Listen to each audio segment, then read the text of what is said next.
I'd love us for this particular conversation to dive in to the triad that is around the heart. So the heart center, which are Enneagrams numbers 2, 3, and 4. Can you give us really quickly, you gave us an overview of the triads. Can you dive now into the 3 number types? Give us an overview, and then let's go into those 3 different areas: relationships, marriage, achieving goals, and soul care. Awesome. So first, I just want to say a couple things about the heart types, about the heart center in general. Okay. So as I mentioned before, we all use all 3 centers: head, heart, and gut. Yeah. But for our heart center people, we're going to start there. They use that center first. So our 2s, 3s, and 4s are going to first process life through their heart. So heart types are all about connection. They're really asking this question throughout their life of like, do you see me? Do you love me? Am I known? Am I important? Right? They want to feel that in connection, but they go about it very different ways according to their types. Yeah. Heart types really want to be seen, heard, and understood. It's identity. It's very important to them. But they're also, because of that, they're really good at teaching us how to make other people feel really seen and understood. Yeah. Right? It's what they want. And so therefore it's what they seek to do as well. Yeah. That dominant emotion that I mentioned earlier for our heart types, the battle that they're going to have is against shame and grief. So when a heart type is pushed into a rough situation, their tendency is going to be to go to shame. Okay. And that looks different ways according to each type. Like 2s are going to seek to be helpful to others, right? Because I'll be helpful and kind because then you'll want me. Yeah. Right. Whereas 3s are going to want to be successful, outstanding. I'm going to impress you so that you want me. Yeah. And 4s are really going to strive to be, they want to be different, unique, special. No one else is like me, right? I'm unique, so you want me. Yeah. But and it's so, all coming from a similar motive though. Yeah. It's just absolutely. how I approach things is going to be different by my type. Absolutely. Yeah, that's great. That's great. Yep. So we'll touch on this more a little bit later, but growth work for our heart types really is just about believing that they already are loved, right? They already have inherent value and worth, even outside of what they can do for other people or what other people can do for them. Yeah. Our heart types tend to be more image conscious. Okay. So if you are not naturally a super image conscious person, which, to be honest, we all kind of care a little bit, about. I think our society has almost forced everyone, no matter what your type is, to be aware of it. Yeah. Yep. There's too much social media to not care at all. But absolutely. But our heart types, they're hardwired that way. Like they care about image. They did not choose that in themselves. It's a part of who they are, and there's reasons for it. So we're all selling an image, to other people. All of us are, but heart types are particularly good at doing this. Their preference, I would say, is really for honest and true connection. Yes. But if they feel like that is out of reach, sometimes they will settle for fake connection because that feels better than no connection at all. Julie, unpack the fake connection thing for us. Like, I understand real connection, but what do you mean when you say they'll settle for fake connection? What do you mean by that? So by fake connection, I would say, if you don't really know who I am, you only know the image that I have let you see of me. Yes. You might think that we're closer than I think we are. Yes. Because you might be thinking, oh, I know Julie. She's great. She does this. She thinks that. We're really tight. And I might be thinking internally, actually, that's just the stuff that I've let you see about me. Yeah. We're not as tight as you think we are because you don't really know the real me, but I don't know that I can trust myself or you to show you the actual real me, if I even know it. Yes. So therefore I'm settling for this more surface level connection between us, by either desiring you to need me or trying to impress you or get your accolades, or whatever else it may be. But it's about, do I feel safe to be authentic with you? Yeah. And sometimes for our heart center people, that feels very risky because the consequence might be a loss of connection or no connection. And that is where you get the grief. That's where the grief comes in. Yeah. Because losing connection or not having connection with people, not feeling your value and your worth and your love, that feels devastating, especially for our heart types. Hey, Alan, from your coaching time experience, is this the area where leaders oftentimes people know them, but they're not known by anyone? Is that what we're talking about? Yeah, absolutely. Now, what's interesting, I think all the 9 types enter in a different space via distraction or the things that we do instead of being known for who we are. But it's like I see it in HD for these 3 types. This is where it can be helpful. At the beginning of coaching, I'll say, hey, I'm really fishing for Enneagram, let's be honest. But I'll say, hey, do you have any personality descriptions that could help me? StrengthsFinder, the Enneagram. And if they don't, then I'll say, would you take some time? Because otherwise, we're actually going to be diagnosing the lack of why you're not getting work done. The reality is you're not motivated in that direction and you don't feel loved. So of course, it's not about you getting more efficient. Again, the presenting issue versus the real one. And what human doesn't fear not being truly known and truly loved? Yeah, no, it's so good. So that's a great overview, Julie. Thank you for taking the time to unpack the motivations of the heart, center triad. Let's dive into number 2, that type, an overview, and then chat with us about marriage, relationships. Then, Alan or both of you chat about goals. And then I really am super stoked to talk about soul care related to the type. Okay, let's dive in. Well, I love starting with type 2s because they're so wonderful. I'm being educated in a couple different schools right now where the theme that they like to talk about is, let's talk about what's right about you. What is the gift that you have to give the world? And I love that take on the Enneagram because, like Alan mentioned before, sometimes parts of it feel prickly. And not great, but the whole point of this is to remind us about what is inherently good about us. So starting with our type 2s are usually called the giver or the helper. Their essential qualities are really love, sweetness, nurturing. 2s have a superpower, and it is knowing what other people need or want. They're very attuned to others. They're very others focused. The basic fear for our 2s is of being unlovable or unneeded. Those 2 tie in together. They think, if I'm not needed, am I loved? And that is their basic desires. They want to feel love. They want to feel love, but they also want to be a source of love in the world. Like 2s are our nurturers. They see people. They'll scan the edges of the room and see who's in the corner not talking to anybody, who needs to be pulled in, who needs to feel connected. They're very friendly, typically outgoing, and they really have a desire to make people feel known and understood and to meet needs.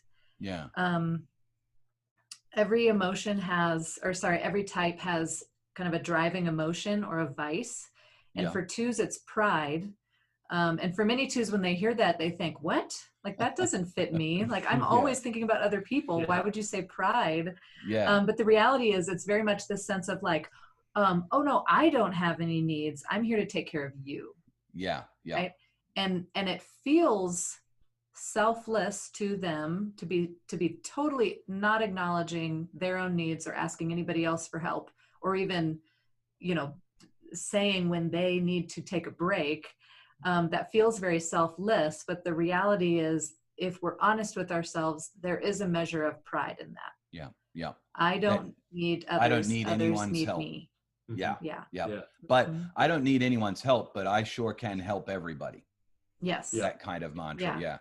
And honestly, it builds a lot of resentment when that is not returned. And so that's been something that's come out in coaching maybe 2 or 3 times, where there's a serious amount of anger that presented as resentment, because here I am serving my tail off in all these different spaces, especially in ministry. All I want is for someone to intuit my needs, serve me back, and tell me how impactful that has been.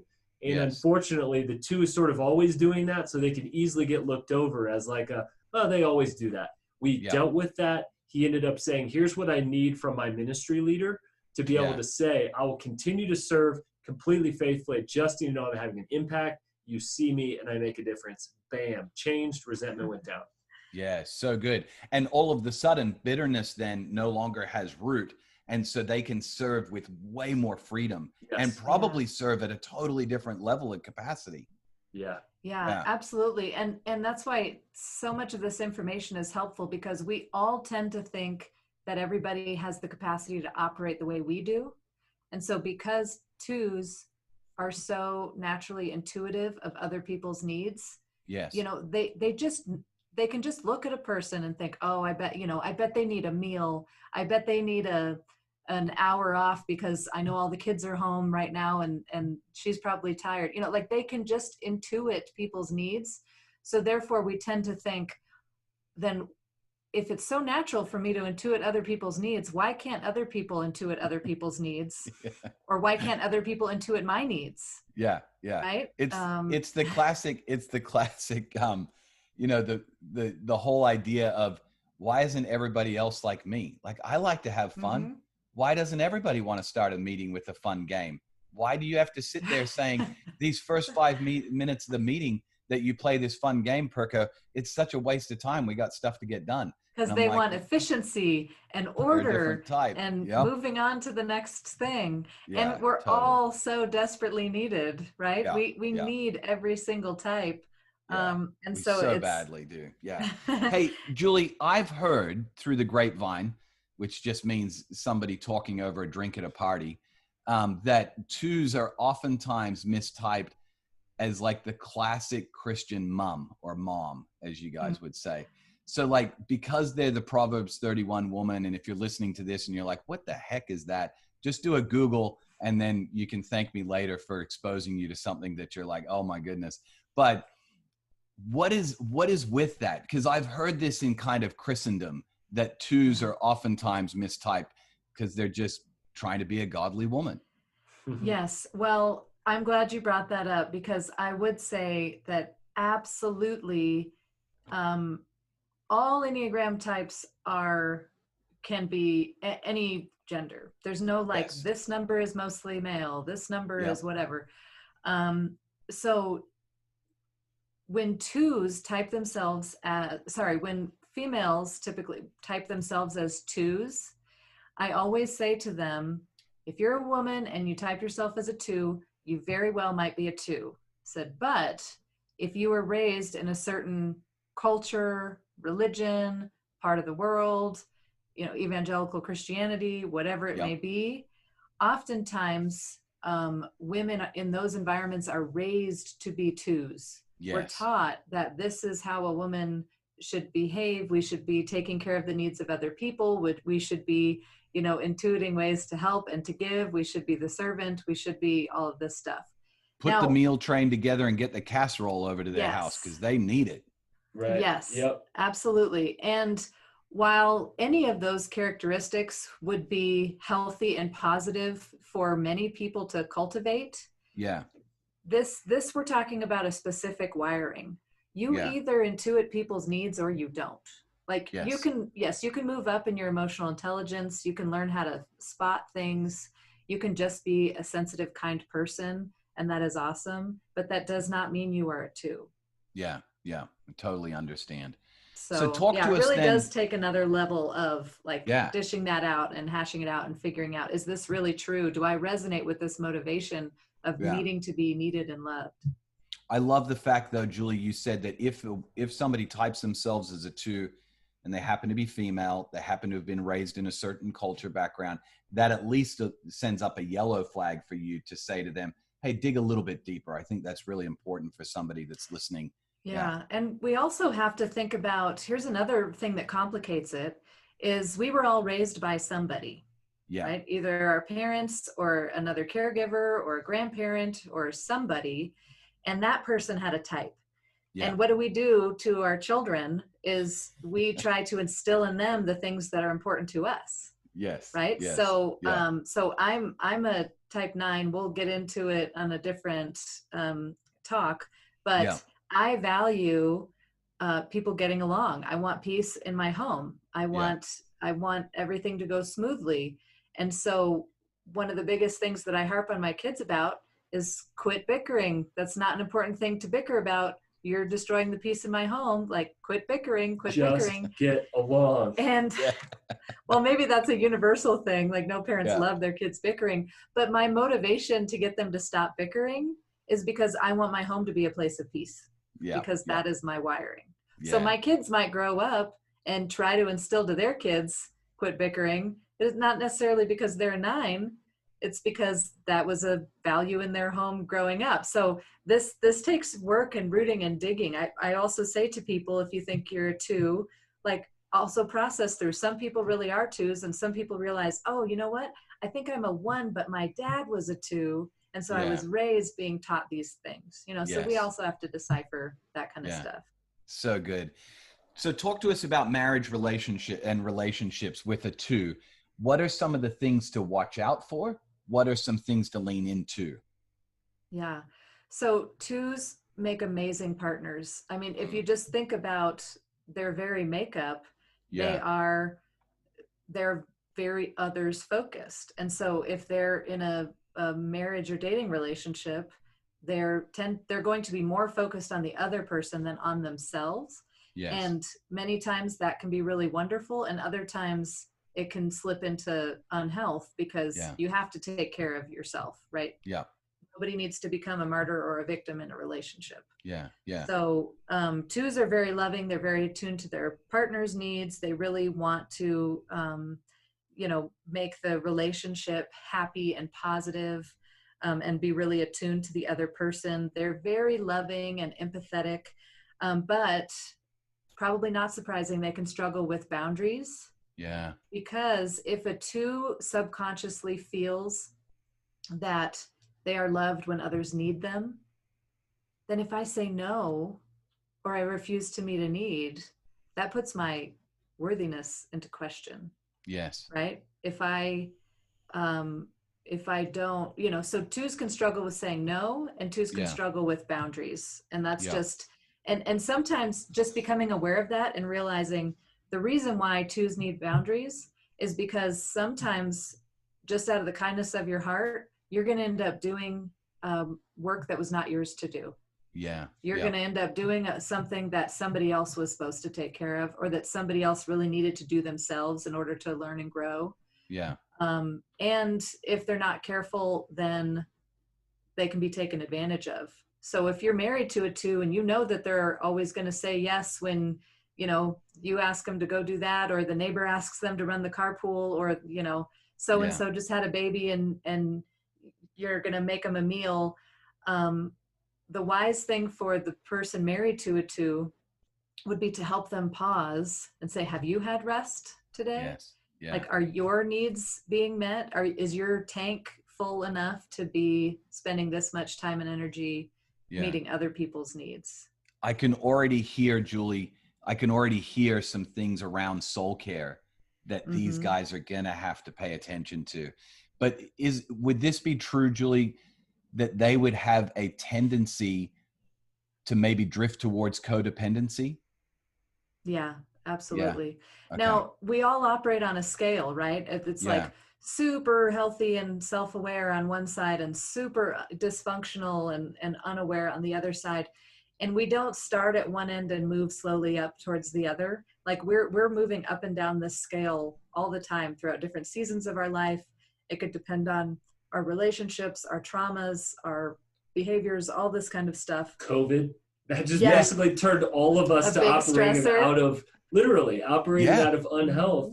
And parts of us came out that we had not seen or were strangers to us. Yeah. So, I mean, I laughed, but that's the reality, is like, we've all for many months been living out of the unhealth and sort of coping instead of bringing health and peace and flourishing to other people. Yeah. No. Yeah. Yeah. And I heard it too recently talk about this season during COVID. And he said, I am a counselor and I'm doing Zoom sessions because no one's leaving their home, and I'm taking care of my significant other, and I am like checking in on all my friends to make sure they're okay. Like it's this constant taking care of everybody else, which is great. I mean, they're hardwired that way. They thrive in that. So let them do it.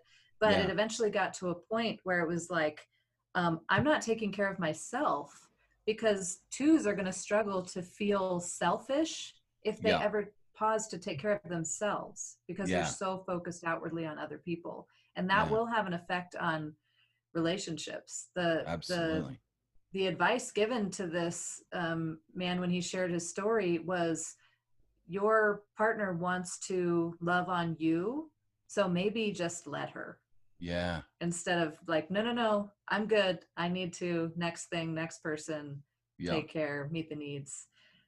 So yeah, that's definitely, that's big in relationships and in soul care. Yeah, absolutely. And even in goals, to think as we kind of slide over into the goal space, you can imagine there's always needs to be met. You're in some kind of nonprofit caregiving or ministry work.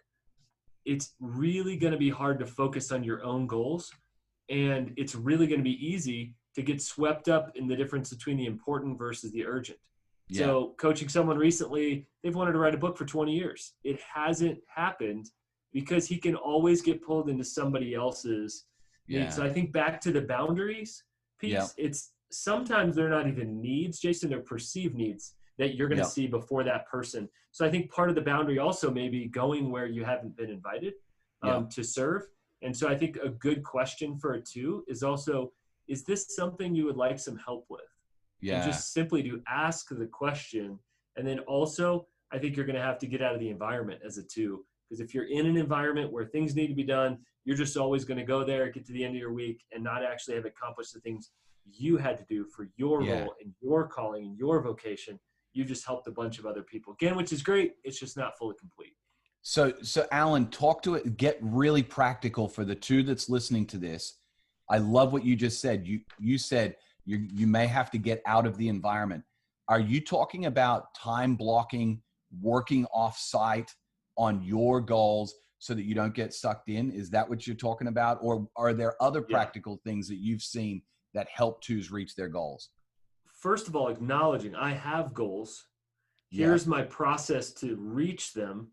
I'm going to set time aside because I am worth investing in, which sounds so bizarre because we have such a martyr mentality many times in ministry, but is that these are worth accomplishing. So I think physically get out of the space, getting out of tech reachability, because if you're a need meter, then you're always going to be looking on social media. And again, I could always bless this family. They have a financial need. I could go here. I could do this. So I think tech out of sight, out of mind, i.e. airplane mode, is amazing. I think physical space is getting out of a space where you're needed, and maybe even treating yourself. Do you love that coffee shop? Well, spend $5 a week investing in yourself for 4 hours to go to that place you deeply love.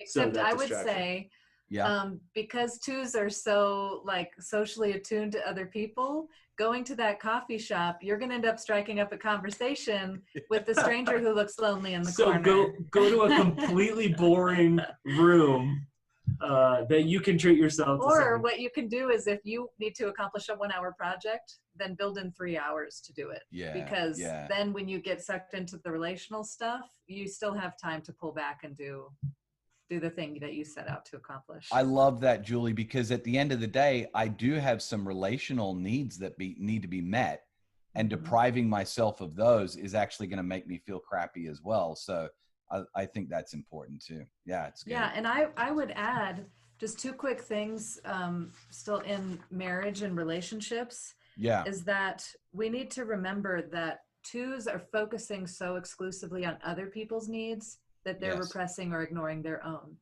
So if you love a two, good things to do for them is acknowledge them, appreciate them, say, thank you for seeing me. Thank you for noticing what I need. And thank you for taking care of me.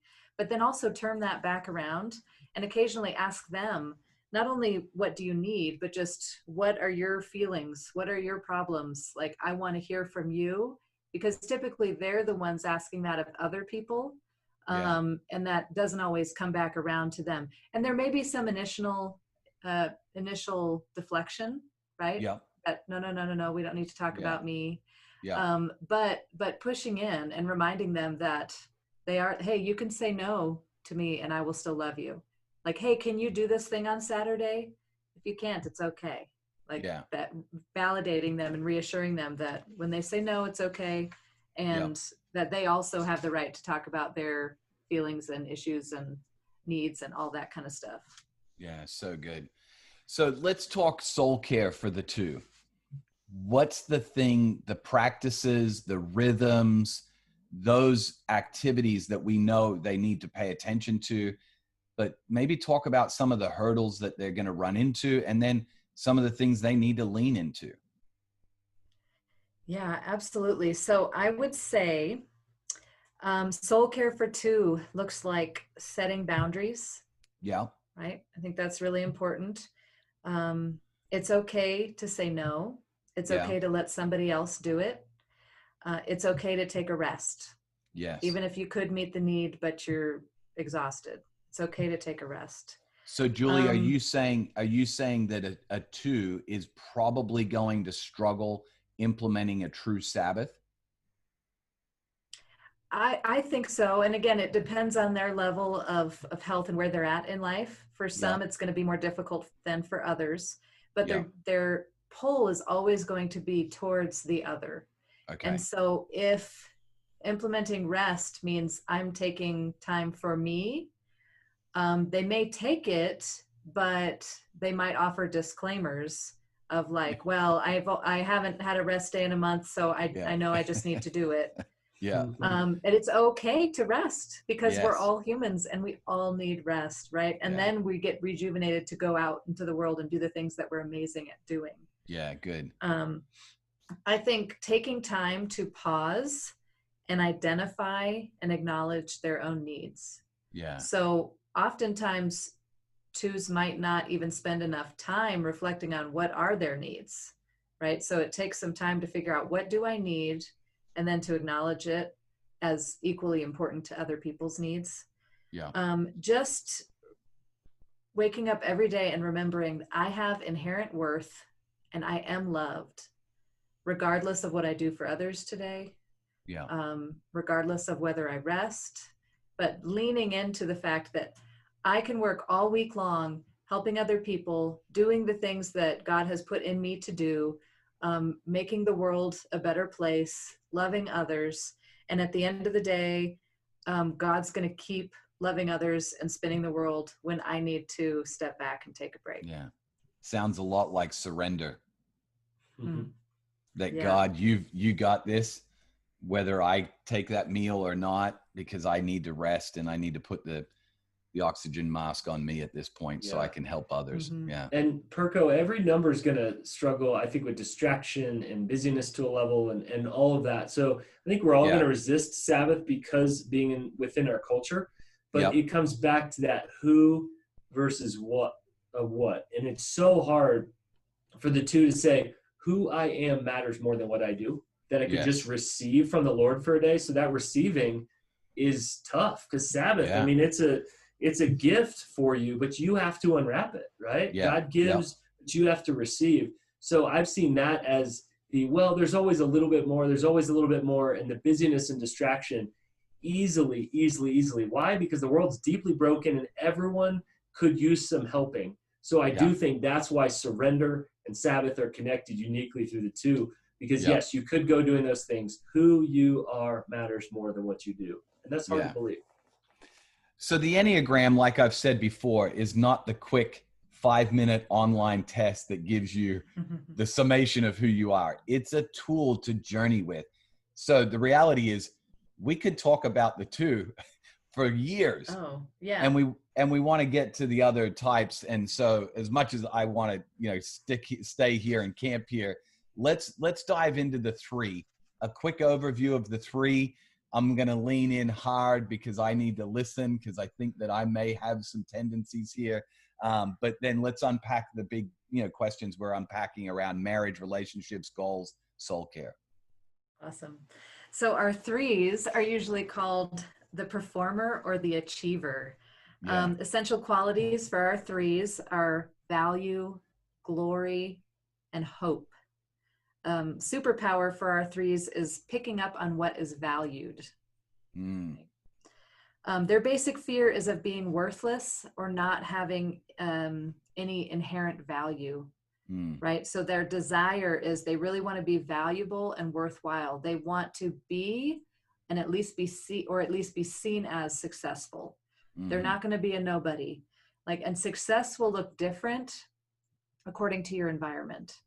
So, according to my family structure, where I live in the world, what I do for a living, my environment is what determines what success looks like for me. There's not just one standard measure. So that's why you can have tons of threes that look very different from each other, but the motivation, we may have to peel back many layers to find it to be true in our life or not. The motivation is, I'm not a nobody, I can do this. I'm competent. I'm a hard worker.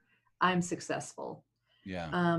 Our driving emotion or emotional drive or our vice for threes is vanity and deceit.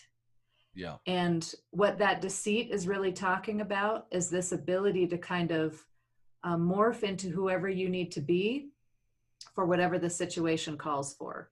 Yeah. So part of that is a gift, right? Usually our biggest gift is also the thing that we struggle with the most. Yeah. It's two sides of the same coin. Yeah. And being somebody who can read a room, who can go into a space and think, this is what I need to be in this space with these people in order to be successful, get the job done. And then you go into a totally different space with different people and this is who I need to be in this space in order to get the job done. Threes are GED people. They get her done. They figure out with no resources, chameleon-like, they just figure out how to get it done, which is incredible and impressive. Yes, absolutely. And so typically threes believe in themselves. They're usually very positive and confident and charming. They're competent and quick.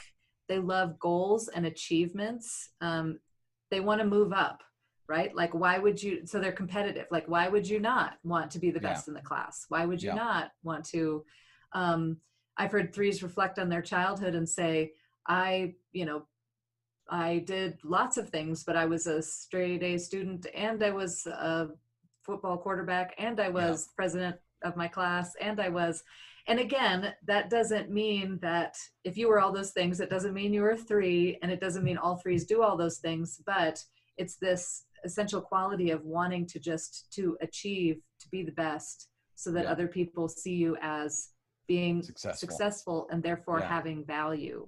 Yeah. Right? And it's really the motive is they don't just want to be successful or be seen to be successful for success sake. The real motive is they think if they're not seen as being successful, then no one will value them. Correct. Then they have no worth. Yeah. Because we all have that, underlying subconscious kind of belief about us. And for the three, it really is this belief that I am loved for what I do instead of for who I am.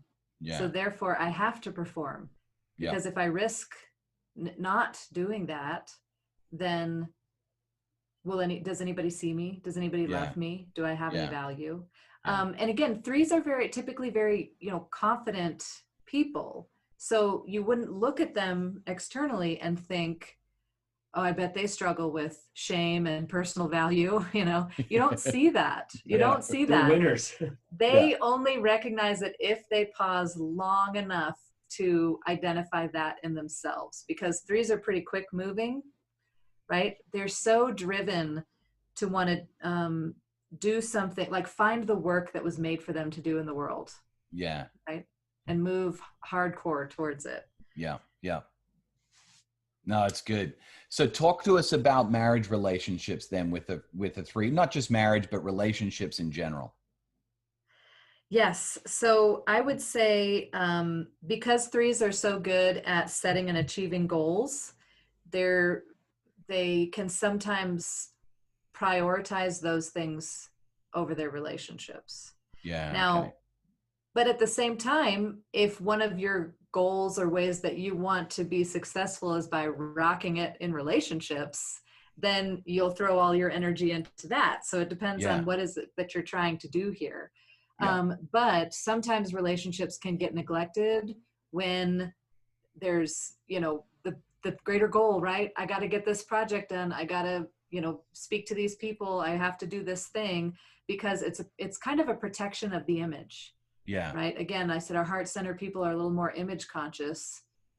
Threes are naturally image conscious people. They want to know that others like them and think they're a big deal. And, so that can cause conflict in a relationship if it's not identified, and if the three doesn't learn when they need to push pause on other things in order to attend to the relationship. But with that being said, I'd say because they're such good achievers, when the other person in the relationship has a goal themselves, they love to help that person get their goal done. I got ideas. I got suggestions. I'm going to help you fly. It's going to be amazing. Right. So utilizing that in relationships, I think is really, and really because awesome. of that, they sell well. They're, gregarious. People they've got it under control. And the thing they're selling, they haven't built yet. They've never even tried it. They actually don't know if it'll work. And you are fully convinced it's going to change the world. So and naturally built for sales. You've already given them your credit card details online. Yeah, you bought stock. That's right. Absolutely. That's right. And it's going to be delivered. They call me and go, dude, can you help me build this? I just sold this. I'm not sure how, but they just sneeze and people want to be part of a vision. Yeah. I may or may not have been a part of a couple of startup businesses where we had a lot of sales in place and we had never produced a single thing yet. Yes, may or may not. Church plants. I have worked with church planners for coming up on a dozen years. And a lot of threes are like, man, this kind of broken way of doing church, I'm going to sort of recreate it. Here's what I'm going to do. And so I see a lot of unhealth in the approach to church planting that comes from a three that says we're going to accomplish it the best way it could possibly be done. Yes. And forgetting obviously that it's a family to be cultivated. Yeah. Yeah. So good. So good. Keep going, Julie. I feel like you've got something right on the tip of your tongue. Well, I would just love to add that I think one thing or a couple things that are so great about threes is they are so forward moving. And so they want to accomplish something and then like, bam, let's move on. What's the next goal? What's the next dream? And so if you're in a relationship where you guys want to dream about, what is next? What are we going to do? What do we want our lives to be about? A three is an excellent partner to help like keep those dreams moving down the road and actually happening. A lot of people sit around and talk about stuff and never get to it. And a three is going to be like, we talked about it. So like tomorrow are we starting or, how's this happening? And then when they do hit a setback or a bump in the road, they tend to, because they are big dreamers, they tend to recover pretty quickly and like get back on the horse and let's keep moving forward. So a lot of those that can be very helpful in relationships. I may have been in some meetings in the past where we were talking about the same idea for the second or third time in a row in meetings. And I may have said, hey guys, if we come back to another meeting next week and talk about this without having done anything about it, I'm not coming back to these meetings anymore. Yeah, I quit. I'm out. Yes. Future focus, man. Future action. Let's go. I will not meet with you anymore if we're discussing it again. I would say to threes in relationships, be mindful of your energy level and your capacity compared to other people's, because we are not all gifted with the same amount of energy and capacity. Now, every single person has capacity to do amazing things and they're going to look different from each other. But if a three is looking at somebody else thinking, I could do this, I could stay up all night working, I could accomplish this 6-month goal in 3 weeks. What's wrong with you that you can't? Like, you need to pause a little bit and realize that not everybody is built like you are. Now, on the other side, that's the three in the relationship. On the other side, if you are a person who loves a three, you need to remember to validate who they are and not withhold that, because we humans have a tendency to think, I know I can tell that person wants something from me and I'm not in a good place right now, or I'm mad at them right now, so I'm going to withhold that. Yeah. And really it's like the 3 desires that affirmation. I see you, I see what you did, it was incredible, like, thank you, that was amazing. And it's not to patronize, it's not, don't say those things if you don't believe them, but if you do believe them, then voice them generously, and don't be stingy with our, love and support and validation of a 3, because it's got to be painful to have this underlying battle of like, am I worthy? Like, if I fail, am I still good? If I mess up, if I don't accomplish what I set out to do I still have value as a human being, right? That going to that shame place. But I'm going to quickly move it back up to my head and keep pressing forward, right? Because that's how I'm built. Yeah. So yeah, just to remember that. Yeah. Alan, it would seem that 3s then need little to no coaching around achieving goals. But I don't think that that's a true statement. I think that there is some coaching that still needs to be had in goal achievement. When they even smell like it's getting close to a goal season, they just love goals. They go, oh man, I get excited. And the goals are going to be huge. So often we'll say, is that realistic? I'll say to a 3 who's goal setting, is that realistic? The second one I'll say is, who is going to help you accomplish that? Yeah, that's so good. I've worked on projects where we go to bed and they're going to get the next thing back to me a couple days later. Well, the editing is done because they stayed up all night and did it. So they got it done, but is that realistic to continue at that level? Also, how long can you continue at that pace is the question that I will ask a 3. Because there are fits and spurts, and maybe you could run for a month and just say, this can be a really busy month.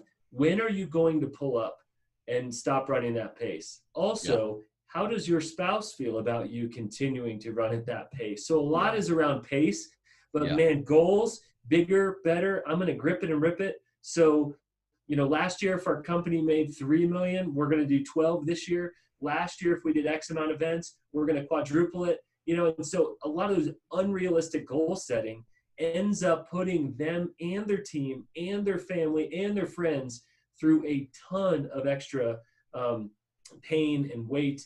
And honestly, a lot of people look at 3s and what they're accomplishing, and either 2 looks bewildered. I don't even know. I don't even live at that scale. I have no idea. Or I'm exhausted just looking at all the things they're doing and accomplishing. So people often feel like they're out of reach, especially with their goals. Yeah. So good, because I think you keep coming back to over and over again, what's the motivation? What's the motivation? I have a mantra that I've been saying to myself for probably the last 12 months. I keep telling myself, life is not a race, so live at a slower pace. Because I think that 3s possibly, if I am one, think that everything is a competition, including life. And so I'm just going to go crazy because I want to win this race. But life isn't a race. It's to live at a slower pace. I love that. So good. So obviously I'm hearing throughout the conversation around relationships and goals and things, a lot of things around soul care, but maybe just talk briefly for the 3 around practices and rhythms that they need to pay attention to for their soul. So I would say when a 3 is trying to accomplish something, to pause and ask themselves, why is this important to me? Yeah. Right. I would encourage 3s to spend time in solitude. And then when they come out of that, they can, the solitude is the soul care. But when they come out of that, if we're talking about goals, like they can set goals from a place of rest instead of from this frenetic pace. So I would say practicing mindfulness, right? Remember that success is authentic and it's not something that they need to strive so hard for. Okay. As a 3, you are loved just by being. And I think that's where some of the pausing to be quiet for a little while. I've talked to a 3 who said, I don't want to be quiet for 10 minutes a day because I'm afraid of where that will send my mind. And the risky thing is that might send my mind to a place of shame or questions, or like, can I even get it to pause, or will I just be thinking about work or what I'm accomplishing that afternoon. But I would say to try to sit in silence for 10 minutes a day, and to regularly ask yourself, what are you feeling, right? And then what is this feeling trying to tell me? Because threes want to logic their feelings, because feelings are not convenient when you're trying to get something done. And so they want to push them off to a later date, or like I said, send them up to their brain to think about it. But sometimes our feelings are telling us something about what's important to us or what's missing. And so to pause and identify, what am I feeling and what is it trying to tell me? Yeah. I keep the feeling wheel. I don't know if you're familiar with the feelings wheel. I keep it super handy. It's a favorites in my photos on my phone, because I've had to learn to identify, hey, you've got a feeling, number one. That's, I know for some people listening to this, they're going to be like, how does somebody live their life not noticing that they even have a feeling? But threes can do a really good job of not even noticing they have a feeling.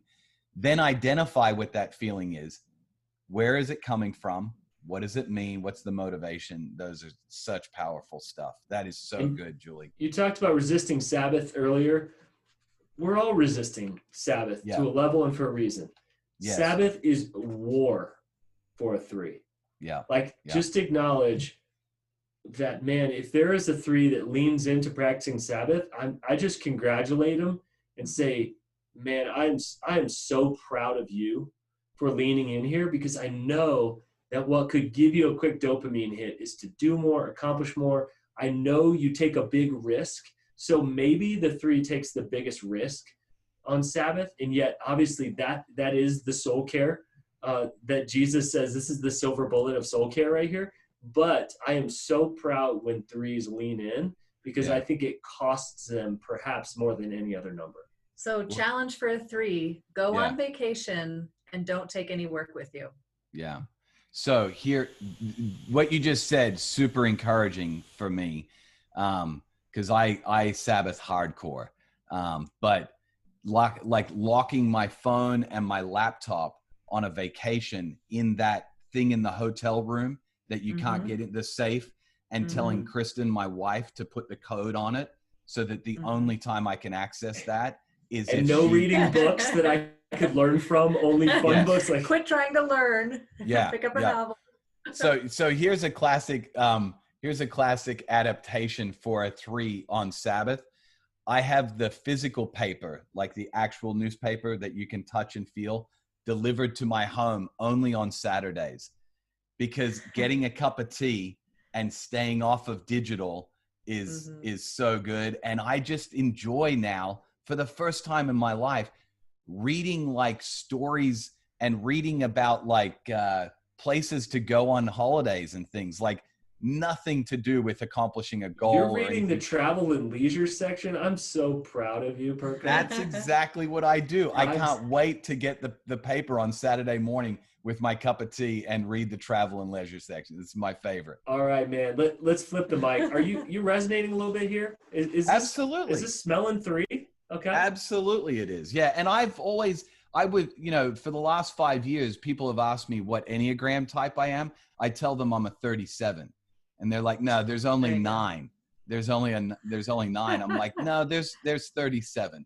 Because I'm That's how awesome I am. No, if you end up being a 3, I will just point back to that conversation. Would you just consider maybe if you are a 3? If I'm wrong, that's okay. Would you just consider that? Several types can be quite lookalikes. So those are well, notice I said a 37 and not a 73. I think maybe there's some leanings there. So good, guys. So for the sake of time, though, let's dive into type 4. Julie, lead us into this conversation. Awesome. I love 4s. 4s are called the romantic or the individualist. So essential qualities for 4 include identity, depth, and beauty. Their superpower is really empathy. So 4s are probably the best of any number on the Enneagram at being able to sit with other people in their pain without feeling like they need to fix it. Because most of the time, we will sit with other people. We find out somebody's hurt, or somebody lost somebody, or somebody lost a job, or there's some sort of pain in somebody's life. Yeah. And what do we want to do? Fix it. We want to cheer them up. We want to Yeah. fix it as quickly as possible. And I think we can believe to ourselves that it's for them, right? I want to cheer them up because I don't want to see my friend hurting and I want to make it better. But oftentimes the reality is we want them to feel better because it makes us feel uncomfortable that they're hurting.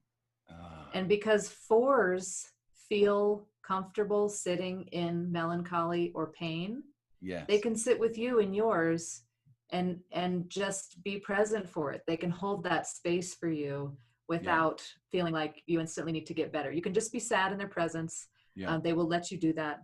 What's They're motivating really that, great. Julie? What's motivating their okayness, contentedness with being in that space? I think so much of it is just their deep souls, right? They were created as feelers. So again, not just because they're in the heart center, but also because of their hardwiring, they just experience life through their feelings and emotions. They have big feelings. They have high highs. They have low lows.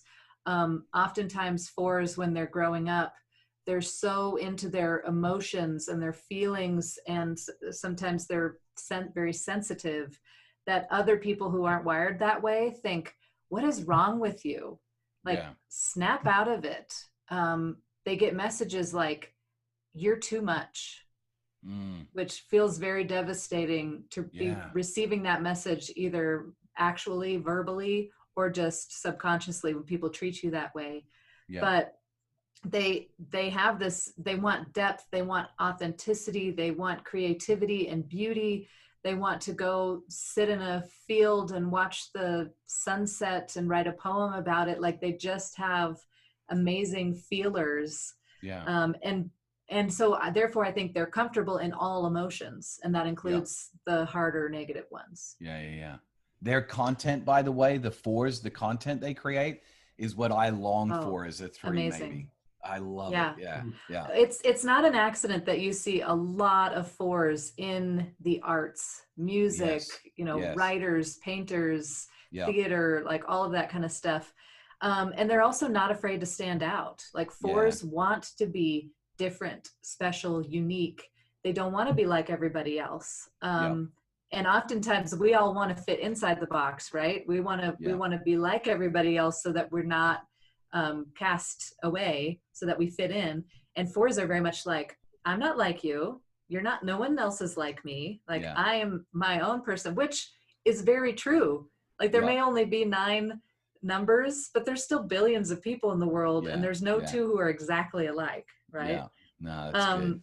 That kind of emotional drive or vice for our 4s is envy. But I heard this said recently, and I thought it was so powerful. This vice of envy for 4s, it's less about jealousy, and it's more about longing. It's when I see what you have, it reminds me of what I don't have, that I long for. So this doesn't have to necessarily mean material possessions. It could be, a soulmate or, something else along those lines. But their envy is more about longing. It's just a reminder that what you have, I don't have, and I long for it.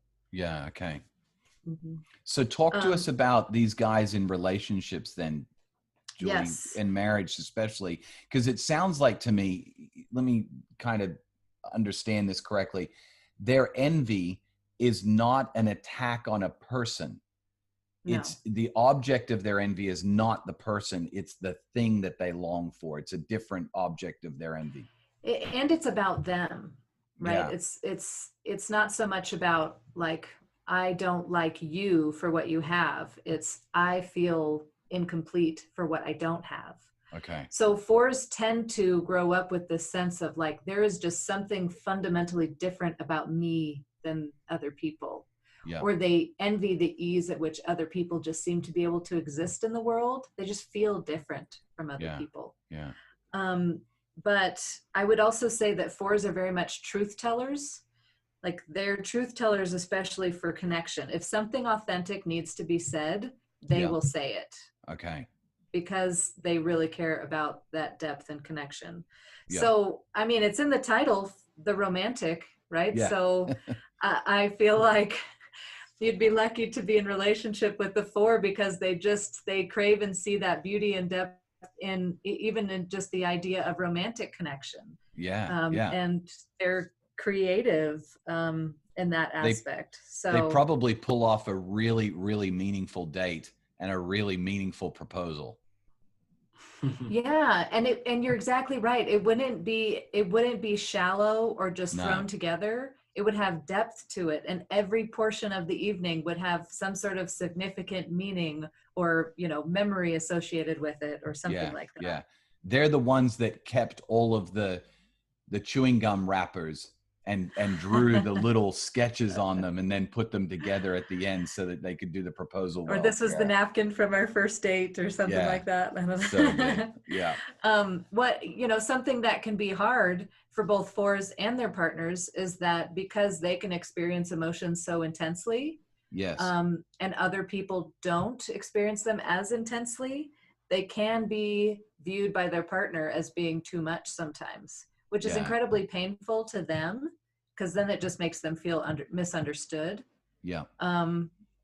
But that's why I think knowing this stuff can completely transform relationships. If you know that your partner is hardwired to be an emotionally sensitive person, then it is not their job to change their own hardwiring. It is your job to change the way that you interact with them. Yeah. So, and like kind of a ministry moment, Perko, a lot of lead pastors, when they begin, we do Enneagram trainings for churches and teams, and people know we're Enneagram people. So they reach out saying, I'm having a hard time, all of these creative people. And so either assuming that all of your creatives are 4s or all of your 4s, sort of that's the space. But often can be true. There can be a lot of 4s in, creating the beauty and those kind of things. There's often a disconnect if there's sort of a driver at the head of an org that needs particular things done, needs them done in a budget and needs them done in a timeline. And you're saying like, give me the time and the space to be able to do this. So it's not always, the pastor versus the worship pastor kind of thing, but often a lot of the creatives that are making beautiful things happen, let's just say there's tension there, and make sure that they're honoring the 4 and giving them time and space to create beauty, because that can be a really hard thing. But I've been in the middle of several of those conversations going, how do I communicate without sort of driving them into the ground and still bringing out the beauty? It's a dance, that's for sure. Yeah, the executive pastor is a little frustrated around the creative team's budget, or maybe just even getting their receipts in so that we know what their budget and actuals are. That could be helpful. But gosh darn it. The team is like, everything that we're doing is important, and beautiful and authentic. Yes. And so it needs don't to be rush done. me. Well, I was just going to say, but gosh darn it, that executive pastor, he so badly, or his family so badly wants to come to that beautiful Christmas experience that they're going to put on. And that's where we've just got to see the value on every side. So important. Yeah. Talk to us then. Okay. If I'm a 4 and I just want to get out into the field and write my poetry for the Christmas event, but I got some deadlines to get done. Because I mean, at the end of the day, Christmas has a deadline every year. Like that Christmas Eve experience. It's the same day every year. It's the 24th. You better have your poem ready. So talk to us then about achieving. If I want to sit out in the field and write the poem, but what does it look like to reach goals? For our 4s, I would say make sure you put emphasis on the progress instead of just the results, right? Because the result, it will sneak up on you that December 24th. Yes. So set goals to make progress, because they're more likely to be focused on their feelings. It's good to have an accountability friend who will remind them of their why, right? Because sometimes our feelings change every day or moment to moment. Yes. And so if we have feelings attached to our goals, which we all do, then we might need a friend to come in and remind us of our why when we're not in a good feeling day. Yeah. That makes sense. Yes, it does. And I would also really encourage them to I would ask a 4, do your goals align with your values? Because fours care so much about authenticity. Like a 3 is more likely going to be, that's my goal. I'm going to knock it out of the park, whether it's one of my values or not. My value is accomplishing my goals. Right. And for a 4, it's going to be like, this goal does not match up with what I value as a human. And because of their deep desire for authenticity, they may not actually decide to reach that goal if it doesn't match up with their values. Yeah. Which I think that a 3 could learn a lot from the 4 in saying, hey, listen, a goal is not just to be accomplished because it's a goal. You know, does it really get you to where you want to be? What do you really value? Yeah. That's so good. We can learn so much from them. Yeah. Yeah. Yeah. And I would say when it comes to soul care, I would remind 4s to trust their intuition. Yeah. And their ideas. Yeah. They doubt themselves because of the outside world, but when they can go internal and just trust their own intuition, they usually do very well. I would say to catch yourself when you are starting to envy other people's lives or happiness or relationships. Okay. Or ease in the world, because everybody's got something that you don't see. So it's easy to just see the outside and think, oh, I wish my relationship was like that. Everyone's killing it on Instagram. Right? Absolutely. We're all watching the highlight reels. Yeah. And to catch yourself in that moment. And that doesn't mean catch yourself and go to shame. Oh, there, I did it again. I was envying my neighbor, my friend, or whatever. The point is not shame. The point is to catch yourself and to pause and then use that to practice that opportunity to practice gratitude, because gratitude is amazing soul care for all of us, but especially for our 4s. Okay. So if you Julie, think about, sorry, I was just going to say, go ahead, chase that. Yeah. Cause Julie, you just said something about, changing the way you're thinking, but it's not just, hey, I got to cut something off, but it's also replacing that with gratitude, which I think is a key point, because it's one thing to try and tell yourself, hey, I'm not going to think that way anymore. I've got to stop being envious.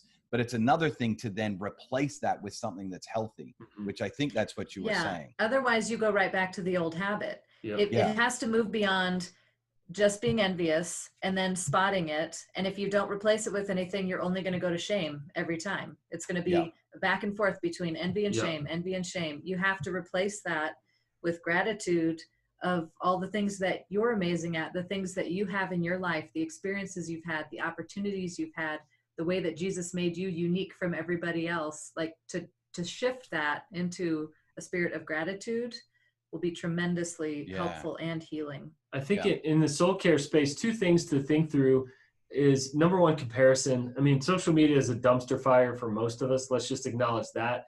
Comparison is the great creativity killer.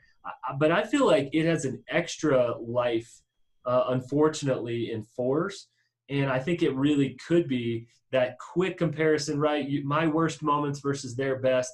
But the second one is celebration, that I think you're awful at celebrating. I mean, we worship at the idol of the future, what's next, what's ahead. But if you think about it, if longing's literally sort of baked into the soul of a 4, then remembering to celebrate, that was always the call to Israel, to go spiritual for a minute. Remember what I did for you. Remember where I brought you from. Remember you were slaves and now you're free. So I think just that, again, all these things are good for all of us, but I think that will have a special life, is to celebrate instead of to compare. And I think to dovetail on gratitude, just to say, God, you've been good, not just the longings. Here's what I want. Yeah. What would that look like then, guys, in a practice? Like if you would say, hey, I want to build this into the rhythm of my lifestyle, how do you see that playing out? You mean specifically with gratitude? Yeah, specifically with this issue of not comparing, and then with gratitude. Is it a practice of, hey, I don't have social media, available to me 24 hours a day, or I only look at it twice a week. And then I also have this practice of, I write a thank you note, or I celebrate gratitude in this way. What practices would you suggest? Yeah, I think, each person has to figure out what fits best for them. If you just want to knock it out of the park first thing in the morning, then there's the obvious, like you wake up, you have your cup of coffee and you sit down and you write down 10 things that you're thankful for, 10 Yeah. things that you're grateful for. And then you start the day with a heart of gratitude. And maybe you notice those little things that pop up that make you envious or stuff like that, but either they don't have as big of a hold because you already started your day in a place of gratitude, or because those things won't completely go away. Our whole nature doesn't change just because we, have a few good habits. It certainly helps and is very worth implementing, but that doesn't mean our struggles are going to go away.